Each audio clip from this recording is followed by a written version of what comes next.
to not have to jump through some of those hurdles, you get there somehow. You know, I work closely with the Lincoln Fire and Rescue, and you know, we kind of have these conversations about how can they increase the diversity of the you know, the firefighting force and the EMTs and stuff like that. And we kind of talked about some of the intentional spaces that they could go to do their recruiting, but then at the same time, in the process of becoming a firefighter and how long it takes sometimes and having to apply numerous times just to get in so that you can sit for the test and everything else, there's some access issues there, right? If I come from a family that doesn't have the means to continue supporting me, or I'm not just going to keep going to school until I have the opportunity to get into the fire force, then I might not continue in that path. I might just find another job, right? So that's why they miss out on certain people. Or if I'm trying to find people who have no representation of what a firefighter does or doesn't even understand it in their family, because we know traditionally who ends up working in the fire department, and they know that too, then it might be harder to get certain people to get into that space. So as we talk about this from a legal perspective and working in the legal field, not only do we have to create access and more opportunities for people who don't necessarily have some of these privileges to get into the space, but we also have to create unique opportunities to help them stay in the space, right? And so those are some other things that I want you all to be thinking about when we talk about privilege, is how we can do that. So anyways, I know I have to stop here. And so I'm going to stop. And if I could have somebody that was on the call help me with questions and stuff like that, as those might come in or as they've come in into the chat, so I can maintain my focus on the screen. But I hope if there's anything that you can take away from today and kind of this conceptual understanding of microaggressions and privilege, is that we all have experienced these things. We all engage in these things based on kind of just, you know, the way that our society is. And it's not something that you need to be, you know, extremely embarrassed about or challenged on. Just try to reduce those things as much as you can, recognize some of the benefits you have, and create space for other people and create space for these conversations where you all can have these conversations. And that would be, you know, an amazing step forward, I think, for everyone. And so I hope this journey today, talking to you a little bit about my personal background, why I'm so interested in this work, and telling you a little bit about these concepts has been helpful for you all. And I'll take some questions at this point in time. All right, thank you. One of the questions we have is, how do you talk to your kids about this? How can we as white people talk to our kids about this to make them aware and try to prevent it? Oh my goodness, that is an awesome question. That is an amazing question, because I think that's where the change is going to be made. The change, you know, and I don't want to write off our generation, right? I'm going to be 40 this year. What I will say is that, you know, it is my daughters that I do have hope for in our society, because I believe that their generation is more open, more willing to have these conversations, have more access through social media and also technology platforms to get this information. You know, I actually had an article in the Omaha World Herald about how to go about these conversations. What I'm going to do is, in between this session and the panel, I'm going to put a link to that article in the chat for everybody to read, because I lay out in an acronym, utilizing the acronym of LOVE, how we can talk to our kids about that. And so I will put that in the chat. It's a quick read. It gives you some specific things that you can do. But yeah, so that'll answer that question perfectly there. All right, thank you. Mm-hmm. Okay, so the next one is, thank you for this conversation. Can you talk some about how microaggressions and white fragility, defensiveness, and deflection go hand in making these conversations difficult in a legal setting or in an academic setting? Oh man, could I talk about that? Absolutely, yeah. So the pieces referenced there, white fragility, different things like that. The defensiveness in this space of talking about the fact that there are some inherent benefits that some people have over others and stuff like that. That defensiveness is just, it's really like a defense mechanism. It's something that unfortunately leads to people shutting down and not wanting to have these conversations.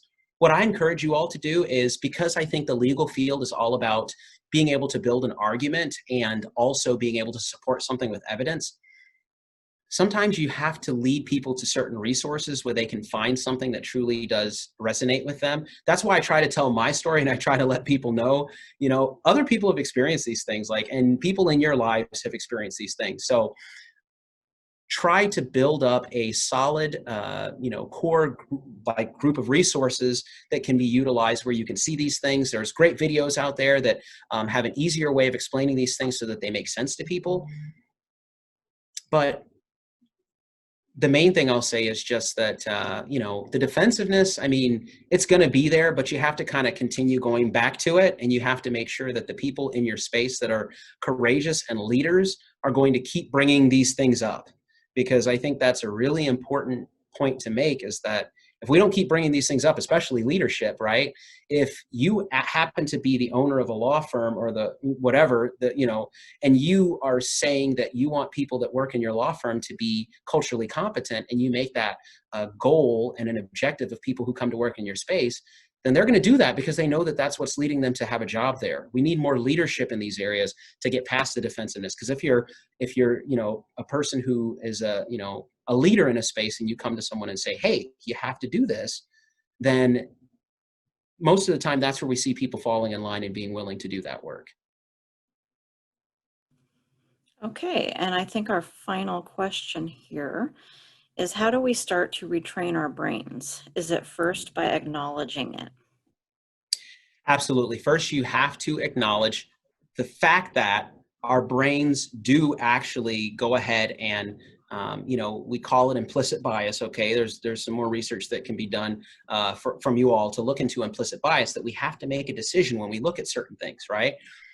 If you do acknowledge that these things are real, then you can at least start to say, okay, what are some of the implicit biases that I have? What are some of the microaggressions that I have participated in? Maybe it's because I saw my family do those things all the time. I never even knew it was a microaggression, right? And when you start to recognize some of those things, then you acknowledge them, and then you try to work on it, right? And so some of the time I try to give an analogy like this. We've all probably been on journeys where we've tried to lose weight, right? The first thing you have to do is get on the scale and see that, in fact, your BMI is way above where it's supposed to be. Then you have to start to come up with a plan of how you're going to, stop eating all of those cookies and different things like that when you're not supposed to be doing it. You might do some intermittent fasting. You might put some other guardrails in place for yourself. But then you have to be committed to it. Because what we also like to do is we get into these habits where we go back to what is easy, and it's always easier to stay the course as opposed to change our habits. And so if you just dabble in this work every now and then, and you're just, doing a little bit of reading here and there, you're not going to really make a lot of change. You have to commit yourself to it. Just like going on a diet and being successful with it, there's a number of components that come with it. Changing what you read, changing what you watch, changing how you engage with people, changing the way you conversate and talk about things. And all of those things in combination can be very helpful in the process. And that's why I'm trying to encourage you all, bring this work into your daily activities and your job, because for most of us, equity and inclusion is not something we focus on all the time at work. We just do our jobs, And so, but being a chief diversity officer here at Midland, this is something that I have to do all the time. And so it's how I kind of can talk freely about it and openly and be vulnerable. But that vulnerability and that acknowledgement is so important in the process. Well, thank you very much, Dr. Chatters. Thank you. Right. So we are excited to have our panelists here joining us. I wanted to take time to introduce Candy Jones. She's joining us from Mutual of Omaha. She is a certified professional career coach and HR consultant in diversity and inclusion, and has years of HR experience, including HR consulting, leadership coaching, employee relations, and leadership development expertise. Her powerful intuition and ability to meet people where they are has served her well in her profession, and she designed a career coaching program for Mutual of Omaha that is changing the way that corporations view talent development. As a result, Candy was recently honored by the Greater Omaha Chamber as a 2020 Changemaker for her work in shaping next generation thought. She owns a career life coaching business, further amplifying her work as a coach and motivational speaker. Candy currently serves on several boards and is the board chair for Survivors Rising. As a survivor herself, she actively works as an advocate for those who've experienced trauma, sexual abuse, and domestic violence. So Candy, welcome. We are excited to have you join us. Thank you. Thank you so much for having me. Okay, now, so the way this will work, we have some prepared questions that we're going to go through, and after 2 or 3 of the different questions, we will put a shout out to the any of the attendees, and they can go ahead and put their questions in the chat box, and Kim will be monitoring that. So I know that in advance we had sent these questions out, and we had some people pick their preferences. And so the person who picked the preference, I will go to them first, and then we'll typically go to one or two other panelists to get their thoughts as well. So if you have a particular one that you didn't originally, say that you wanted to talk about, but something comes up and you'd like to step in, then please feel free. Sound good? All right, I'm going to turn my video off as I'm looking back and forth on the screens. Okay, so this first one is to Dr. Chatters. What are some things you wish everyone would do to better educate themselves about D&I issues?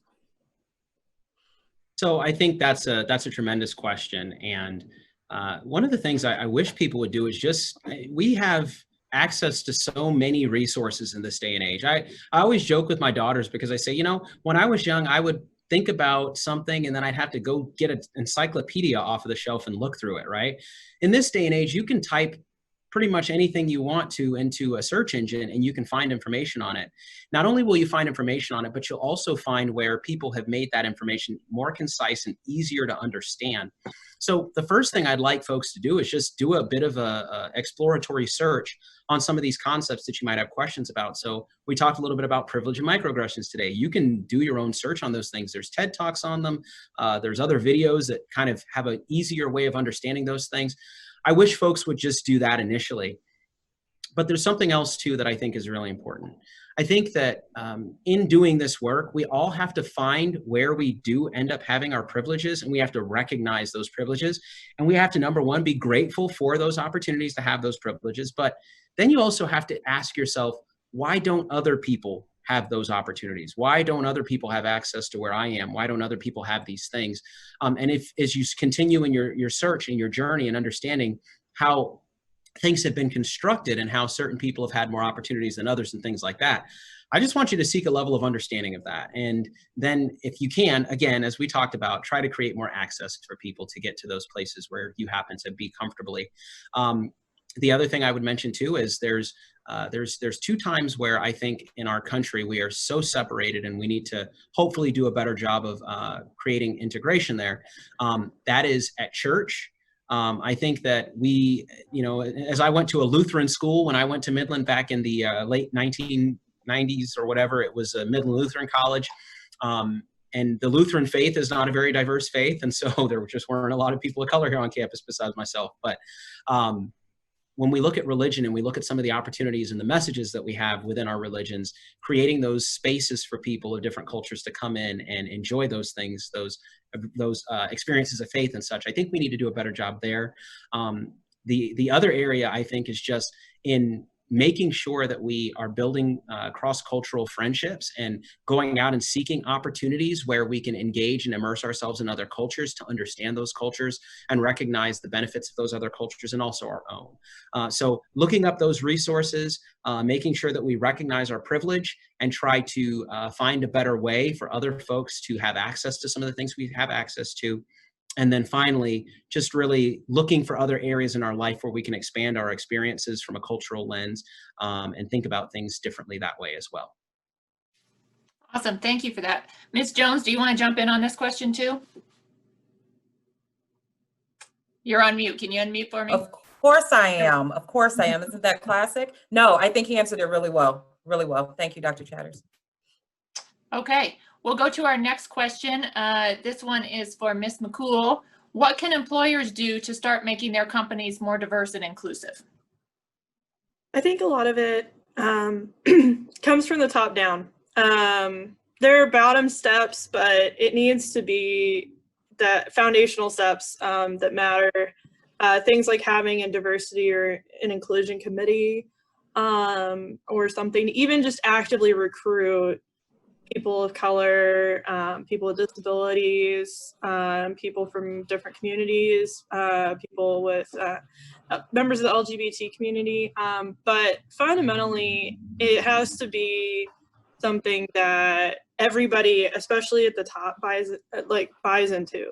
Like, if there's not full support from leadership, especially because of role modeling, and how much influence leadership has, it can be really hard. But with and then also providing a lot more, you can do a lot with policy, a lot with education that you provide for your employees, mandatory trainings even, especially on some certain issues where sensitivity especially is less common, for instance, or you've been having, if there's a remedial issue that needs to be addressed. And it can be especially if you, for instance, start having, you get a new client and you're working with a company that especially makes prosthetics or something. Well, if you're going to start suddenly taking on new issues, it might require a new training, but there are also a baseline cultural competency that really should just be required for upper level officers of companies or partners in law firms that, and also another thing that answers a lot of those intersections that can be different is something that, especially in the law, can actually be kind of easy, is having a progressive work from home policy even outside of COVID. That could accommodate a lot of people in a lot of ways. That doesn't require them to disclose things that they may or may not feel comfortable with. You can actually provide a really big help to people, and by having a more flexible telework schedule, or having a more generous leave policy. And not only, I guess I should say, all those people at the top that need to be working on, it's really integral that you have a well-informed and well-educated and diverse HR, because that you're going to have hangups. You can have hangups a lot of places, but if you're going to, things that'll really inhibit change in an organization are problems with embracing diversity and inclusion in either HR or at the top, because then you don't have that modeling and you don't have that control over the situation, because some of it does require corrective action sometimes. Thank you. Senator Vargas, do you have anything to add? What have you seen with your alliances within the community?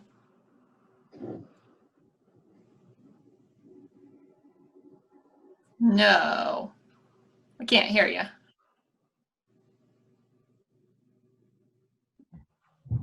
Sorry, I couldn't hear you. Can you repeat what you just said? Absolutely. What, to the same point with that question, what can employers do to start making their companies more diverse and inclusive? What have you seen dealing with your alliances in the community? So, so in terms of employers being able to make inroads in diversity and inclusion, one, employers have to be, the actual employees have to be more diverse. I do think that is just one basic thing.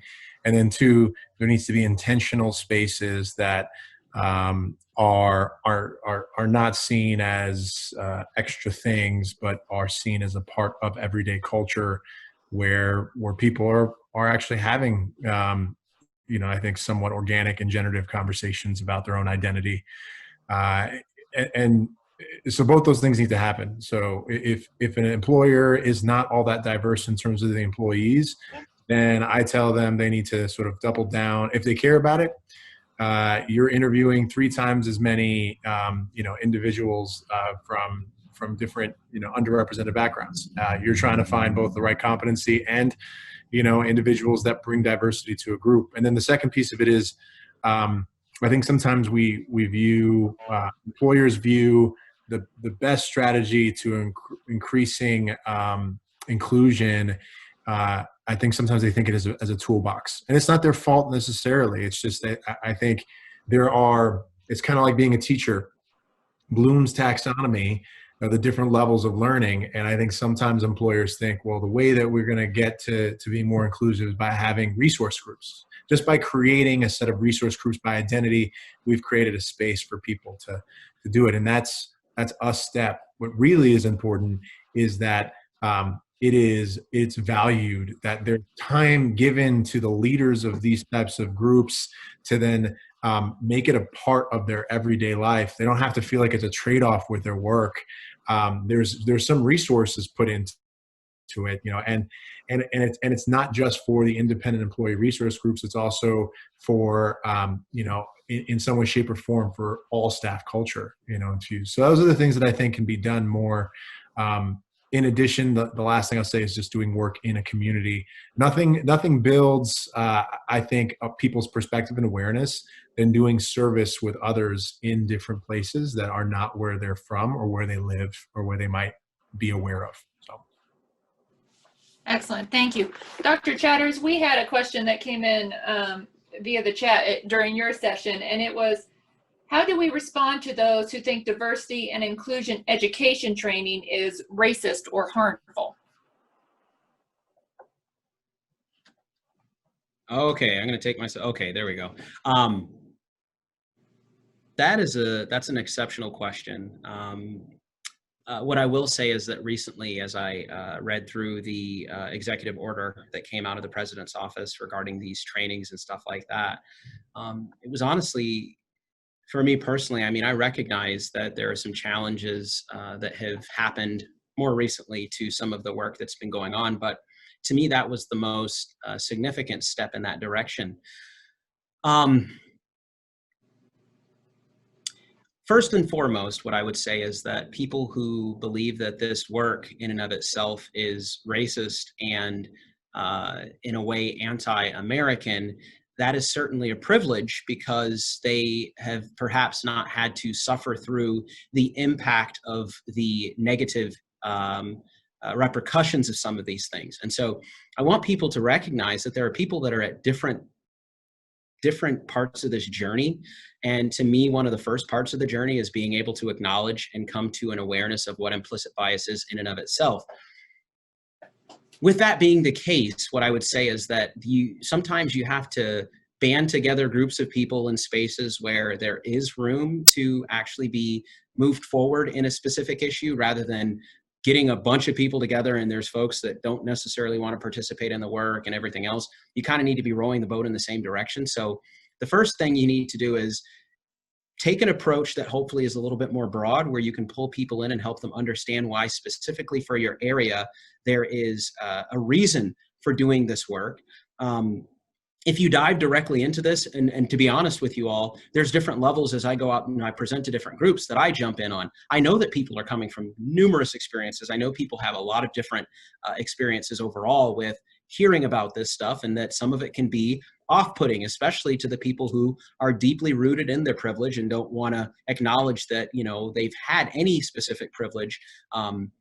So honestly, not every crowd is a very, open and listening crowd. And that's why I try to tell my story, first of all, and just help people understand why I think it's important. But for those people, I think you just have to give them some time to recognize through work, if it happens to be that they want to look at things from more of a logical perspective because of the legal background, present some arguments that are a little more logical, give people a little bit of time. This work for some people, I would say, it's just very, again, if you want to do some additional research on why people react the way they do to some of this stuff, you'd have to read up on white fragility, okay, specifically. That will help you better understand why that defensiveness that we were talking about comes up and becomes a part of the narrative, because it's the system in and of itself pushing back against those who are marginalized to say, no, fall in place. This is normal. This is okay. But just recognize it is another symptom of this problem that we face overall. And it's something that you have to get that buy-in from leadership, as someone else was saying on our call today. And if you don't have that buy-in from leadership, and you do have those people who can exist in these spaces and be comfortable thinking those types of things, it makes it nearly impossible to make change. And so I know I haven't given any specifically affirmative answer to the question on how to challenge it, but what I would say is just, you really need good, solid leadership. You need to understand why these feelings of defensiveness come up and be able to counter them with some other logical perspectives. And then hopefully you can make some progress there. It is a difficult thing to do, and that's why we continue, I think, to struggle with these issues, and why some of these institutions stay in place, because whenever you push on the system pushes back. So I hope I've offered a few different pieces that you could utilize, but I unfortunately don't have a solid, straightforward answer, because you kind of really have to understand the person and why they're utilizing that approach or getting defensive to be able to do some deeper work to figure out how to support them in that process. Great, thank you. Candy, this one's for you. What is the most challenging aspect of creating a diverse environment? You know, I was listening to Dr. Chatters and all of the speakers today. You all did wonderful, and just the different pieces that I was able to pull when I was thinking about this particular question. I want to go back just a little bit, and it will help me answer this one around people who don't agree or don't recognize the reality of privilege or systematic oppression or racism. I think there's this term I use called space and grace, where I recognize that my experiences, how I've been brought up, the things that I've seen, the things that I've experienced as a Black woman in this skin are going to be different from everyone on this call. I recognize that. So one of the things that I'm required to do, required is the word I'll use in order to move the needle, is I'm almost required to give, I don't want to call it an explanation, but I'm required to educate to an extent, and then someone else is required to pass that torch, right? So I'm required to educate to the extent that you can understand me and that my voice is loud enough for you to hear. And then allyship is what carries the torch. So when I think about like the aspects of diverse environments, what I think is we need to understand it is essential, right? We understand the business cases, and I use that in air quotes, around why diversity is important. There's plenty of guides and opinions out there around this, but I think what's difficult is there is no one size fits all to this. And if your organization is thinking that that is the answer, that won't work. There is no one size fits all approach to diversity. That's because it means different things to different people. So you have to just be willing to listen. You have to be willing to hear it. And I think it was touched on earlier. You have to have a leadership team and people in place that are able to make those important decisions, that understand the importance of it. So their values have to be aligned with your values when it comes to making and moving the diversity needle. So CEO, leaderships, you know, the teams, anyone who dictates kind of what the values and mission of the org look like, have to be behind it. People are going to be resistant, right? But if your CEO and those in leadership have made it clear that this is the direction we're going in, and as an associate or as an employee, you have to kind of align yourself to that, then you have to make that decision if that's the direction you want to go or not. I think we have to be a little more intentional about saying this is what it is. We're going to do the right thing, and then expect that people that are in that space will also do the right thing. So in my personal opinion, it is more around, it will always be difficult. We just have to be willing to do the hard work. Thank you. Callie, this one's for you, and Candy talked on it just a little bit. What does being an ally mean to you? What can people in positions of power do to really become an ally? For leaders, it's really important to educate yourself, like first and foremost, and leaders need to be the most proficient. You need to be, ideally, a leader in an organization, like say it's a local law firm or something, you should have baseline cultural competency with all of the primary populations in your area, as well as people with disabilities and LGBT identities. And you should also have some kind of competency with differing levels of class and where that intersects as well. Because it's just a fact, and class divides have only changed, they've only grown worse over the last 20 years. And that can be a profound impact, and it's sometimes a silent one, especially when you're into things that are considered to be more professional, like the legal field. And ways to perhaps support sometimes, especially like somebody,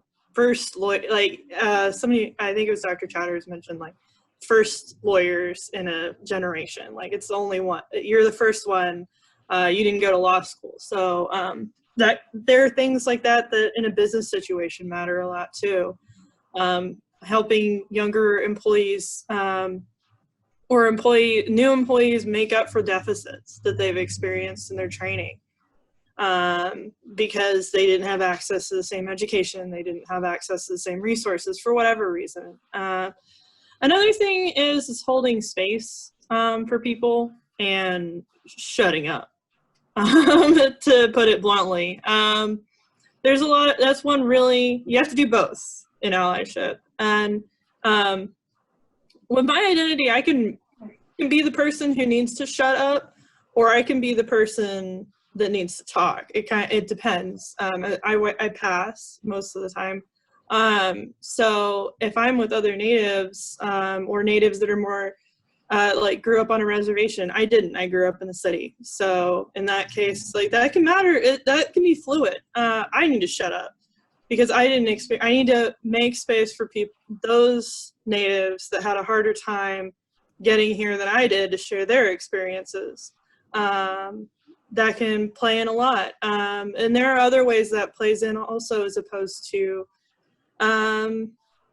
different types of disabilities, that there are different impacts as far as your acceptability, essentially. And we need to uplift everyone. And with allyship, that can be within your own community too. And so making sure that that's the equity part of it, is that everyone in the community is lifted up. And that's not just for white people, or able-bodied people or straight people. That can also be for gay people. And lifting up members of the trans community, lifting up members of our communities that can't vote or are otherwise disenfranchised, or lifting up members of our communities that have been having to deal with recovering their lives after getting out of the penal system, the prison system. And there are so many ways that matters, but helping each other, being there to meet people and uplift them from where they are and give them opportunities, matters so much. And then from a less of a leadership perspective, everyone can do this at some point, is demand more from our employers. When we have an opportunity and when we have that position of power, like if your boss is like, what do you think we could do? It's like, well, I'd like to see more diversity here.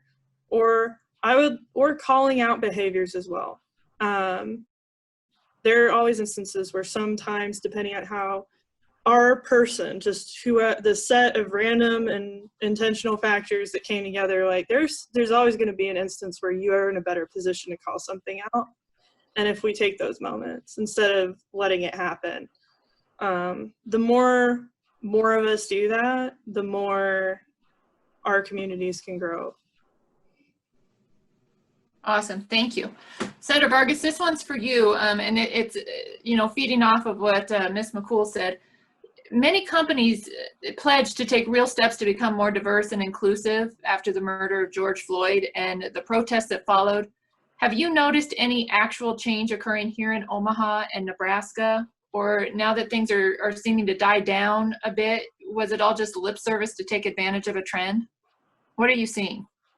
Oh, that is a good question. Well, so here's what I'll say. I think, I don't like looking at things as potentially like opportunistic. Again, back to, there are levels of how much people are engaging in really making actionable changes in diversity and inclusion in all different sectors with their employees and culture and values and structure. So there's a lot of different levels. What I think matters more, which is I've heard many people say at this point, is intent. It matters less to me if their step one is creating, like making sure their human resources director has D&I included in matriculation, recruitment, retention, and it's a stream. And I think that's a very basic level thing that we expect to see from HR now, but they never had it before. If the intent is to move towards a more diverse and inclusive being more of a value as part of a company, then that's still worthwhile.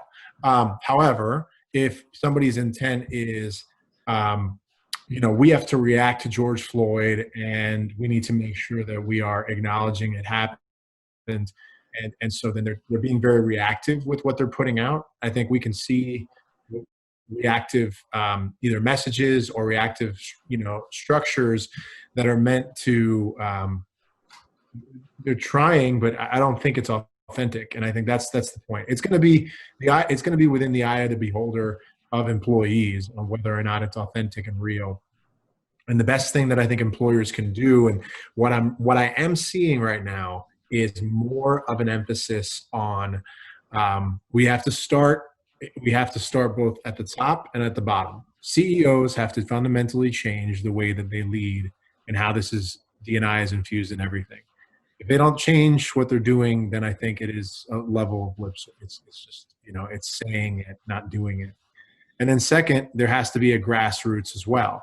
And so both of those ends have to be there. But unfortunately, the grassroots, to some extent, has to be enabled. There have to be structures that allow the grassroots to be able to do this in a constructive way.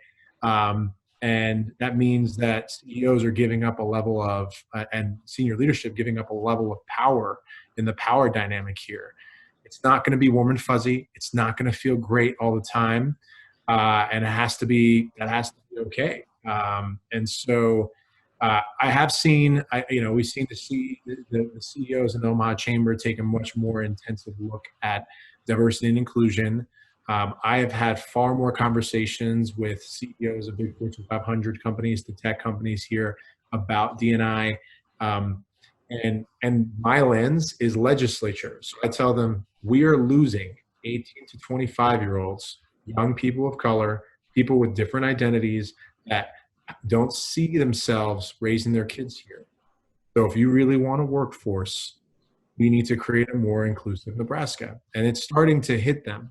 Years ago, we couldn't get the LGBTQ anti-discrimination support from the chambers. And now we have the support from the chambers on this. And it's sending a really clear message. So the hope is we continue on this trend. It's not going to happen by osmosis, though. So individuals that are on this have to continue to do their part on managing up to some extent that they want more. If they feel like they want more of this type of work and intent, they got to ask for it. Great, thank you. Dr. Chatters, I'm going to come to you with this one, and this one's a bit of a long one. But we had one of our committee members share his perspective with us recently. And he said, I think back on hiring opportunities I've been a part of in the past. As the white son of well-to-do people, my resume really has no holes in it. I've gotten all the education, I've had all the opportunities, I've always been doing something to better myself and my chances for being hired. So when I apply for a position, an employer has no questions regarding my work history. There are no question marks to iron out before giving me a full look. But what if I grew up in a one-parent household that didn't have the money to send me to school? And what if during my job, my mom got sick and I had to quit quickly to take care of her for 6 months? This could be sort of a hole or question mark on someone's resume that, like it or not, makes an impression before an interview, if there's even an interview. So if those two candidates are put side by side and a choice is made between a complete resume candidate and one without a complete resume, what sort of balancing can be done to give the chance to the person who has faced more adversity? I was given all the tools to succeed: my socioeconomic background, my race, my gender, my connections to work and school opportunities for the well-off. It was almost a foregone conclusion that I'd succeed. Stumbles for people without my level of privilege can much more easily lead to obstacles in the way of success. So what steps can employers take to eliminate bias from their hiring processes and or do a balancing act to allow those with holes or question marks on their resumes to still have the same opportunities as I did? Wow. So first and foremost, I applaud that individual's awareness and recognition of the privilege that he has had through his process. And that's amazing to recognize all of those things. Now, if that benefits he had that led him to that space where, he's done every single thing, because likely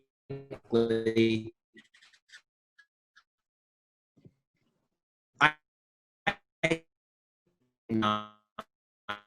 going to have holes in it, and that's an opinion, by the way, right? Those be able to look at our organization to expand its viewpoint on some of these different issues, perhaps as a law firm, potentially, as you continue to look at certain cases that come in, you're just missing that perspective of someone who's maybe experienced that or who could bring a new perspective to the table. You could say, this is an opportunity for us to make sure that this individual or this group of individuals who we're going to bring in, as the senator mentioned as well, you might have to bring in 5 or 6 of those folks until you might be able to find someone that could potentially fit in and also have an opportunity to be successful. So that's just getting them to the table to be able to look at them. Then you have to create some additional support for that individual that might be considerate of them taking care of their family member, which is extremely important culturally for some people, right? You have to consider some of the challenges that they might face. You might consider some of the barriers they might have to doing the things that other people who have had all these privileges do when they become a part of your company. And you support them. Now, the truth is that takes a lot of extra time and it takes a lot of extra effort for some of these organizations because it's just easier to get that person who has all of these boxes checked, right? But at the same time, that's where we've seen that there's some of these areas that we never have any diversity in because people are consistently taking the first way out as opposed to offering opportunities for that secondary person or those secondary types of individuals to find their way into the space. What I can say is that as we've seen from the corporate side of things and making the argument that inclusion and equity and diversity and all of those things are beneficial, when you can bring these unique perspectives into your firm, when you can bring these unique perspectives into your office, it actually makes the environment richer. It creates more space for greater, more intense conversations about these different things. And one of the challenges that I face being an administrator here at a university is that, and I think it's kind of interesting that this happens in a lot of spaces, the higher you go up, the less you're actually listening or have your ear to the ground of the people who really need that support. So as we're together as a senior leadership team making decisions about the university, very seldom do we have the student voice in that specific conversation. Now, I'm fortunate because I'm the vice president for student affairs. I get a chance to bring that student voice to the table. But if I don't try to immerse myself in understanding their experiences, then I'm kind of also participating in that same process of making basically decisions without the representation of those individuals' voice. You also have to consider in that space where you're getting the people that have all those boxes checked, and you're seeking to support those people who don't have the boxes checked. How are you going to continue to grow in that area if you don't have any individuals to really provide you with that information, that background and such? And so there is richness in bringing those people to the table, but you also have to make them feel welcome at the table. You have to support them to the highest extent possible and recognize that if some of those boxes aren't checked, that there may be some additional work that needs to be done to help them get to where they need to be. And so that's just kind of a quick rundown of that.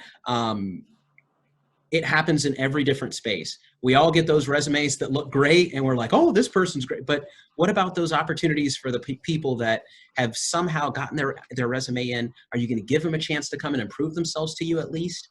There's been studies that have been conducted on looking at specific names that might be of an ethnic background or different things on a resume that are certain representations, and people just put those aside, You have to take that extra scrutiny to seek out to find those opportunities for you to perhaps be the space where someone would have a great opportunity to move forward and offer access to people that are from their cultural background by being a part of your institution as well.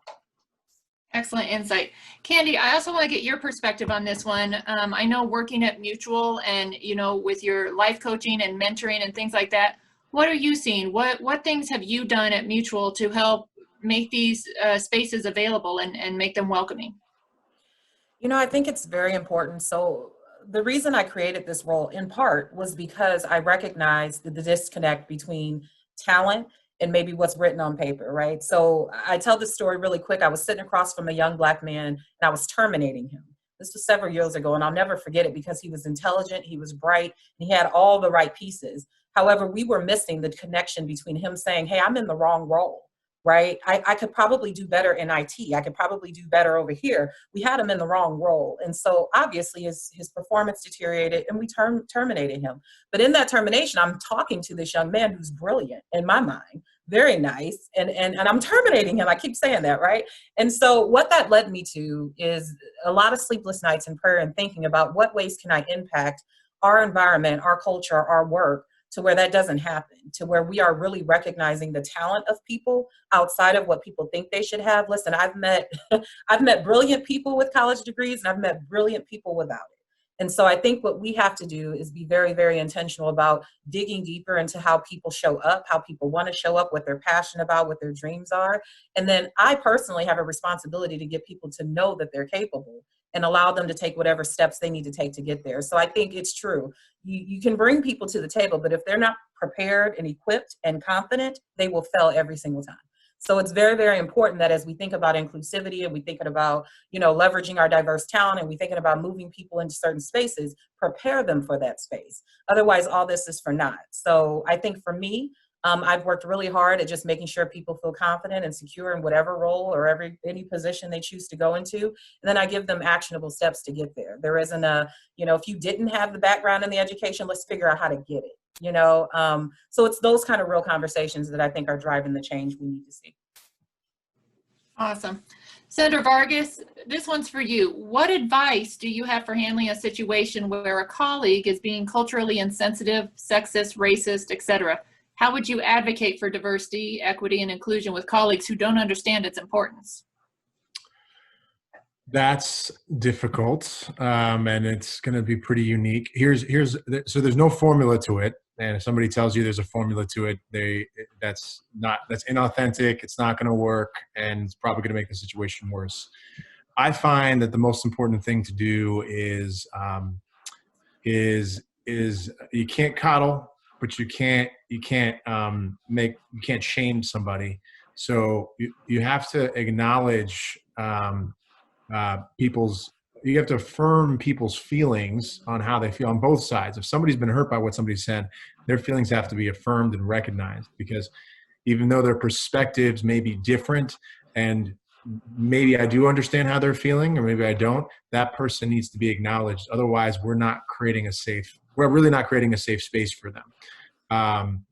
And then for the person that said what might have been hurtful or insensitive, either racially insensitive or in some other insensitive way, that person also needs to hear that it is not a judgment on who they are as a person. It's a judgment on their on what they said and their actions, so that because these are all learned associations, right? Like I operate, and it's back to what Dr. Chatter said. There are learned associations that we've created over time. The problem is when they're not in check and we don't actively work to dismantle these learned associations, which can be negative, really bad learned associations in some places. Then left unchecked, then they exist, and so there's a real opportunity for an individual, whoever that might be. In a lot of instances, it's a manager. In some instances, it's a colleague, where you do have to. There's got to be a calling of what was said or what was done, so that they're doing their own learning. It's not going to feel good, because nobody likes being even insinuated or told. I mean, like, the number of times I've heard from people being like, well, are you calling me racist, or are you calling me sex? And it's like, that's not what we're saying, but it should, it is much more common than people think that we have biases. We have inherent biases. The problem is not that we have biases. The problem is if we don't work on acknowledging the biases and where they come from, and actively trying to work to then it not be the learned association, the first thing we think of. So the only way this thing happened, we have to acknowledge that it happened. We have to affirm the people's feelings that were hurt, and then also make sure that we are naming what had happened. And then I think that's sort of the learning opportunity moving forward. It's making sure it doesn't end there. Otherwise it can feel like a scolding or a gotcha. There has to be a level of follow through. There's not follow. It's just like being a teacher. It's like being a teacher of a class. I was a middle school science teacher. You have to follow through with coming back after the emotions have gone, and get to a place where you're revisiting, so that to see if there's a level of learning that already happened on behalf of the person that did some of the harm or action that harmed somebody else.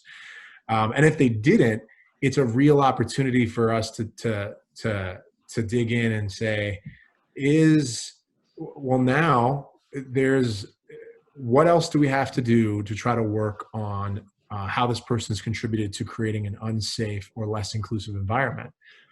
And yeah, we have HR for that. We have performance reviews for that, but it's not to that. So we have to kind of like work through a process, but you really have to acknowledge both sides of it and not let it pass.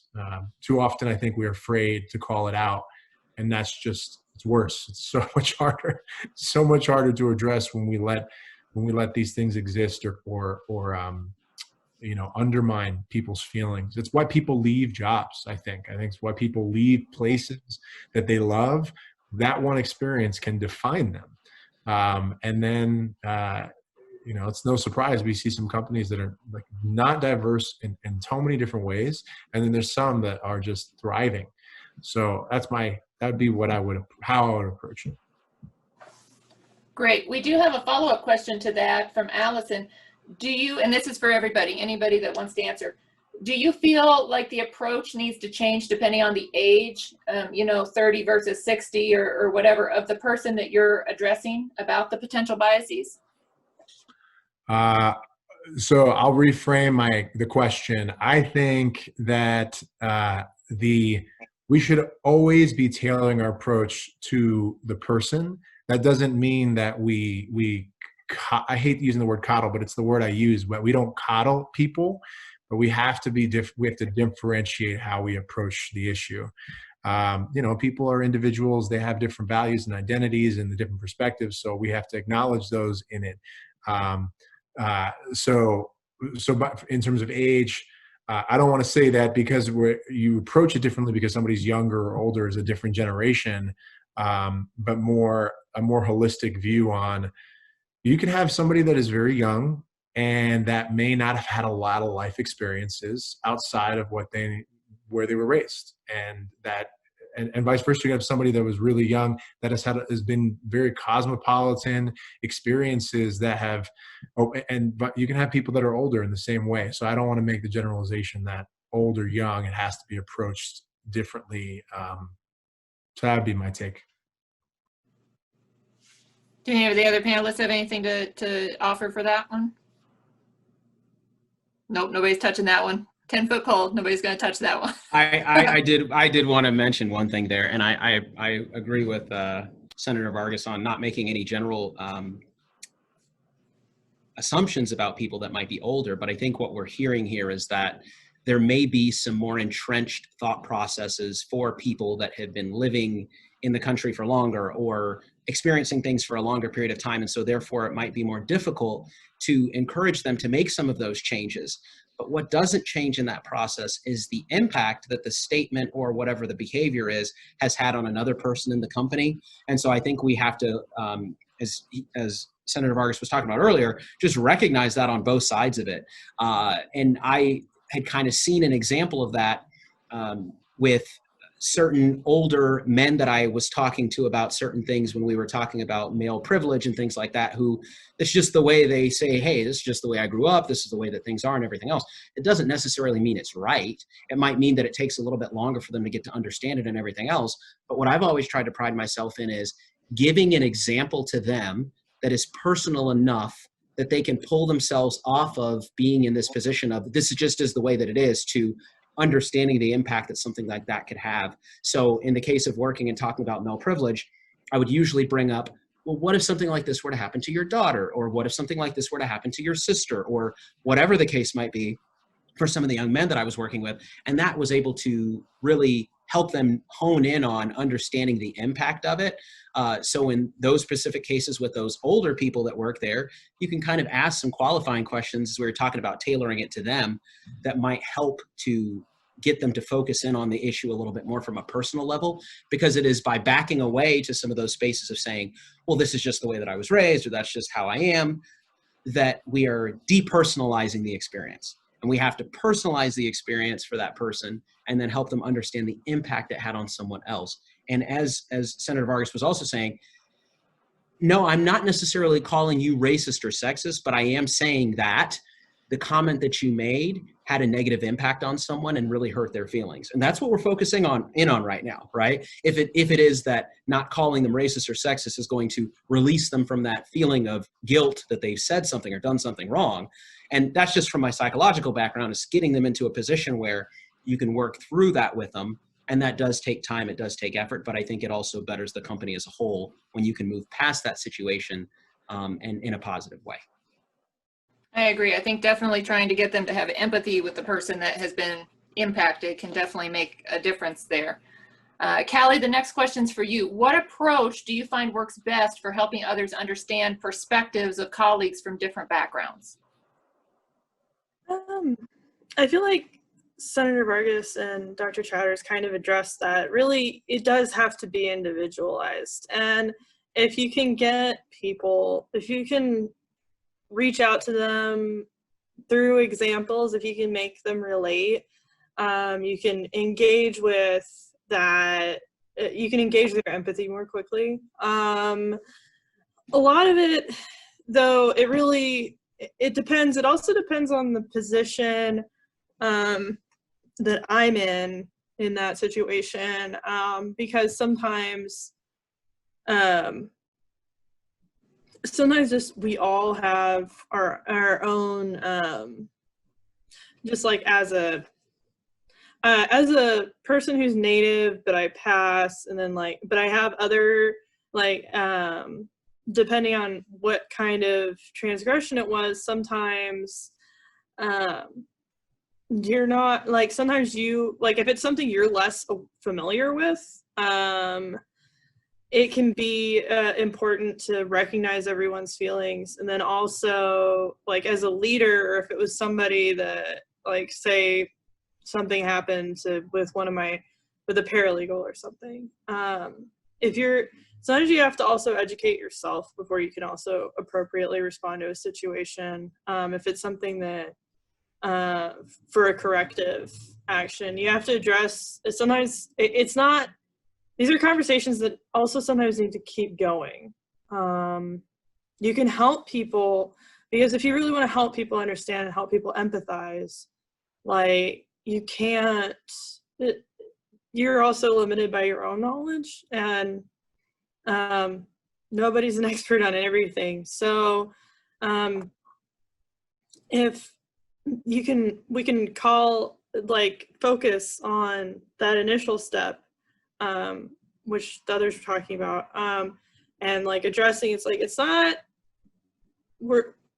this is inappropriate, you've hurt this person's feelings, we're going to come back and talk about this a little bit, we're going to work through this together, and after we've done this we're going to do some initial work, we're going to do some additional work, we're going to do some company-wide work too. I think that sometimes, but that's really, their answers were great. So it's sometimes you have to sometimes you also can be put in sometimes you can also have things come up that catch you out of left field. Also, even if it is something you're familiar with, sometimes it's a new question, a new and interesting perspective that you're wow, okay. Have to, and you can get thrown off guard, but yeah, having probably a structure in place also to continue to foster those kinds of things, to having a strategy, yeah, that can kind of address that. So sorry, yeah, no, Dr. Chatters and Senator Vargas did a really good job with that one, but they're a little bit more on that. Sorry. Great, thank you. Candy, what are some of the personal experiences that have influenced your thinking about race and inequality and motivated you to get involved in being an advocate for change? Sure. So, I was thinking about this question, and I feel like we're all friends. I've been with you guys since about 12:45, right? So we're friends today. When I first thought about that question, I said, well, my first answer is I have Black sons. So that's my reason. And that doesn't waver much, and I need them to be here. And I won't always be here, right? And so even while I'm here, I can't always protect them. And so when I think about this work, I think about the fact that as I'm having sons that are growing up and are entering adulthood soon. I want to keep them safe. But the reality is, I know that we all make mistakes. In fact, I'm willing to bet most of us have. What my fear is, though, and why I'm involved in this work, is that I don't want my son making a mistake to cost him his life, right? I want to know that if he makes a mistake, he'll have an opportunity, just like any of your children, to rectify that mistake. And the way it stands today, when you think about George Floyd, you think about Ahmaud Arbery, you think about Breonna Taylor, you think about Tony McDade, and there's a host of other people who have lost their lives simply because of their skin color. What I want to make sure happens is that we move past, as a country, we move in a direction of like inclusivity that is bigger than like this, I don't know, textbook version of what it is, right? It really is about ensuring that voices are elevated, that people are heard. And here's the thing, I've come to learn and respect that advocacy looks different for everybody, like it really does. And even for me sitting here today talking to all of you, like I'm not a lawyer, I'm not an attorney, I'm not a paralegal, I'm not a doctor, I'm not a senator.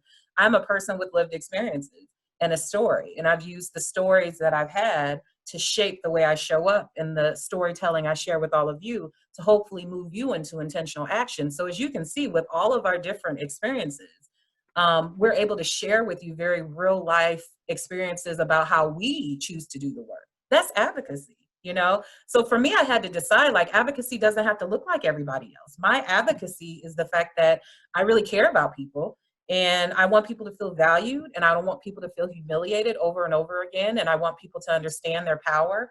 And so that's my lane, right? I speak, you know, love, power, and resiliency into people. And to me, that's shape shifting, and that's shifting the way people see themselves, and that's transforming the way people think. And so that's my advocacy, you know, as a Black woman. But again, I think the reality is what has really brought me to this place is ensuring that I'm not going to be here, right? I may not be here to see what this world looks like when all of this work is done.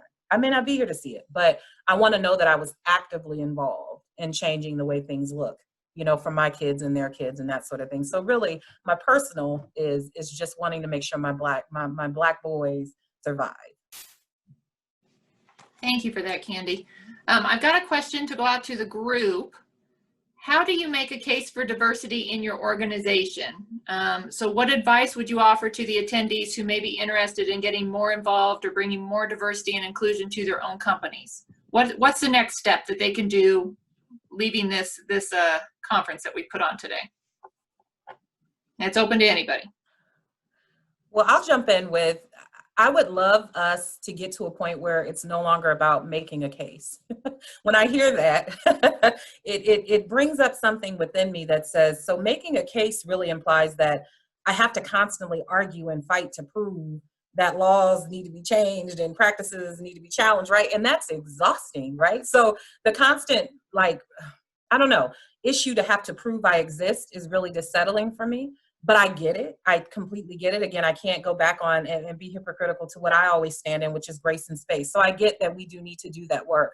It's still uncomfortable, though, when I hear you have to make a case for why this is important. We know it's important, you know, but we have to challenge those power structures that don't want it to be. So I would say if you're talking about this and you're thinking about how to be more of an ally, a sponsor, a mentor, and really change the needle in whatever space you're in, whatever industry you're in, you want to just make sure you're doing the right thing. And sometimes just by hanging your hat on doing the right thing, you move the needle and you bring inclusivity and diversity into those spaces just by doing right.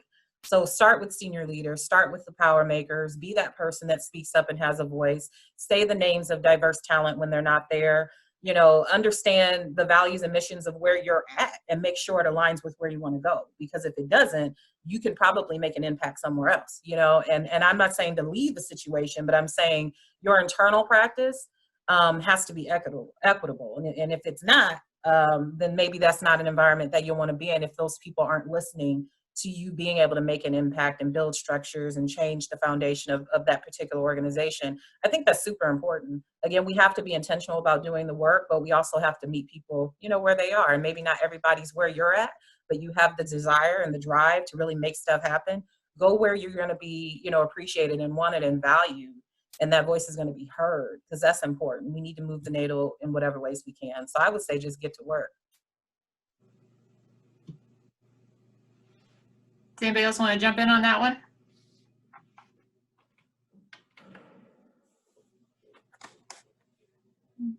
No, we're good? Okay. We are down to about 5 minutes, so I want to go through the panel and talk to each of you. What is one last thing that you want our attendees to take away from everything that they've heard today?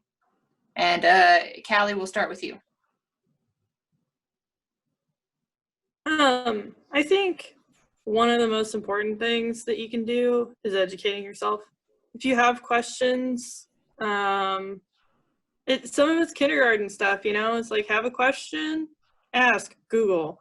Ask Google. If you can't find a really good answer, ask somebody else but there are a lot of really good resources, especially from on baseline stuff. And, it's treating people it's treating everybody kindly and listening. It really is kindergarten stuff.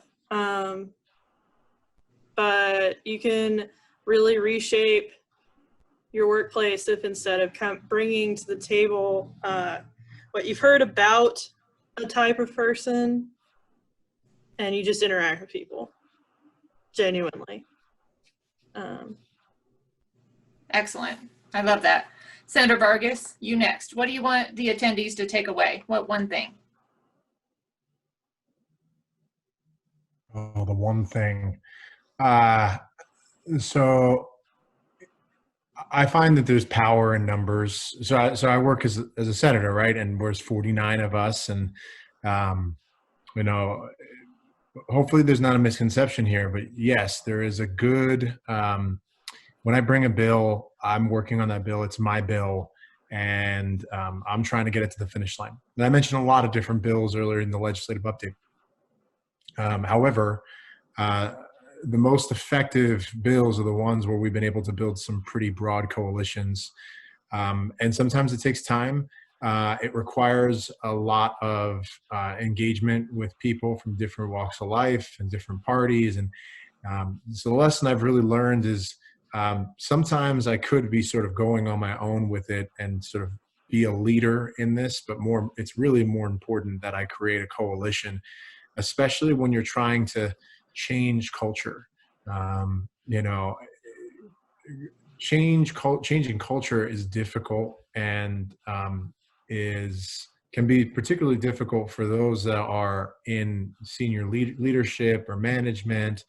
It's difficult especially if there's a culture that isn't amazing, especially for individuals from different backgrounds, underrepresented backgrounds.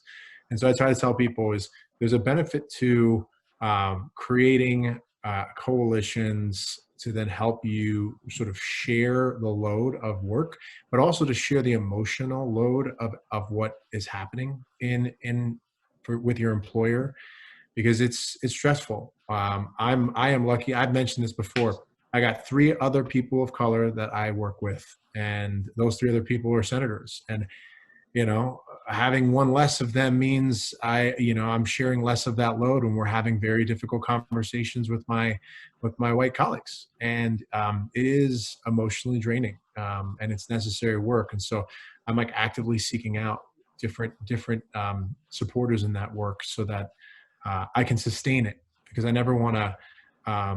I don't want to ever changing culture and working to then create a more inclusive space wherever you are, employer, or in my instance, public policy and government.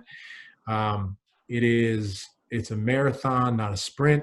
And the only difference here is it's not a solo sport. I really think you got to get more people on board and find some common ground with other people. I really like that. It's not a solo sport. I agree with that 100%. Dr. Chatters, we'll go over to you. What do you want to leave the attendees with? So I want to leave the attendees with just a visualization. And that visualization is just, I want you to, when you feel that you are potentially in a space where you've lost power or you're struggling or anything like that, I want you to just think back to a time that you have been able to be impactful and successful, and you've been able to do something that you're very proud of. And I want you to think about the feeling that you get when you bring that to your perspective and your thought process, how powerful it is to know that you accomplished something, and something very simplistic, whether it is cleaning something at your house, like a closet you've wanted to clean out for an extended period of time, whether it's putting something together for your child or your family member in the holidays or whatever, think about the agency that you have to make change and the ability you have to move things forward. I think that's something that's so amazing about our country, is that we can get together and we can do things together and we can build and we can make progress. And there's spaces for that. And I think that we are so open to that idea right now, that together we can come together and build something special. And I also want you to just think about how much power there is when not only you are working on something, but when you bring other people to the table, as they were mentioning earlier. There's something so powerful about that. You are a person who can truly impact and affect change. And if you don't, who will? Right? So I just want you to think about the agency you have. I want you to think about the capability you have to encourage people to do the right thing, to move the narrative forward, and recognize your power.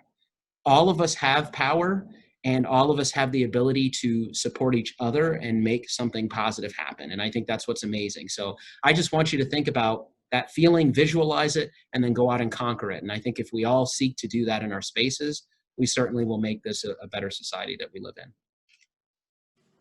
Excellent goal to have. I love that. And Ms. Jones, last but not least, what do you want to leave the attendees with? Everything was so good. You know, I'll just say this. I think, walking in your power, understanding, I'll leave you with this, to understand that your Black and brown friends, your underrepresented populations, your friends, right, have seen a country that has done them more harm than good.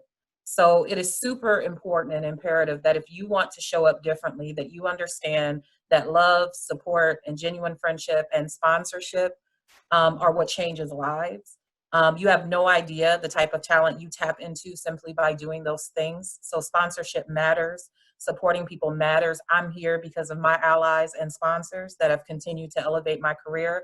It changes things. So if you want to see a world where we're really inclusive and we're really working together and we're really connected, rising to the occasion doesn't have to be this big thing.